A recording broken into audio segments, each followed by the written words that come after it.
네, 지난 1월 자유한국당의 보이콧 선언 이후에 2달 넘게 문을 닫았던 국회가 한국당의 복귀 선언으로 정상화됐습니다. 국회 취재기자 나가 있는데요. 연결해서 자세한 내용 알아보죠. 자, 서혜연 기자. 네, 국회입니다. 예, 우여곡절 끝에 국회가 정상화됐는데 정확히 말하면 여야가 합의를 한 게 아니라요. 보이콧 중이던 한국당의 복귀를 선언한 거죠. 네, 오늘 오전에 열렸던 여야 3당 원내대표 회담은 30분 만에 무산됐습니다. 손혜원 의원 국정조사 문제로 여야가 계속 대립했기 때문입니다. 그런데 합의 실패 직후 한국당 나경원 원내대표가 기자 간담회를 자청해 전격적으로 국회 복귀를 선언했습니다. 직접 들어보시겠습니다. 책임 있는 야당으로서 더 이상 이러한 여당에 기댈 게 없다. 그리고 기대할 게 없다라는 그런 생각으로 스스로 결단을 내려서 국회를 열기로 했습니다.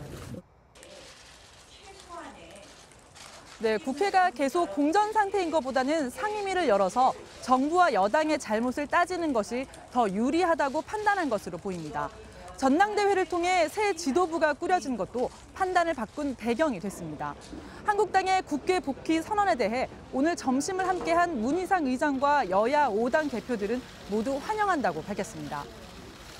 그렇군요. 그러면 언제부터 국회가 열리는 건지도 궁금한데요. 또 열리더라도 개별 법안이나 여러 가지 정치 현안에 대해서 건건히 대립할 가능성이 높아 보이는데 어떻습니까? 네, 국회는 오늘 오후 7일부터 임시국회를 연다고 밝혔습니다. 하지만 현안에 대한 입장 차이가 너무 커서 얼마나 성과를 낼지 불투명한 상황입니다. 한국당은 손혜원 의원을 비롯해 김태우 전 특감 반원과 신재민 전 사무관 사건 등에 대해서 상임위 차원의 청문회를 주장하지만 민주당은 거부하고 있습니다. 반면에 민주당은 민생 법안 처리가 1순위라는 입장인데요.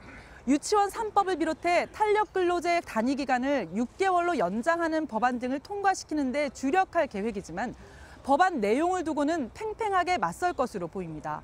또 야3당은 선거제 개혁안에 사활을 걸고 있는데요. 한국당이 회의적인 입장이어서 이 문제 역시 난항이 예상됩니다. 지금까지 국회에서 전해드렸습니다.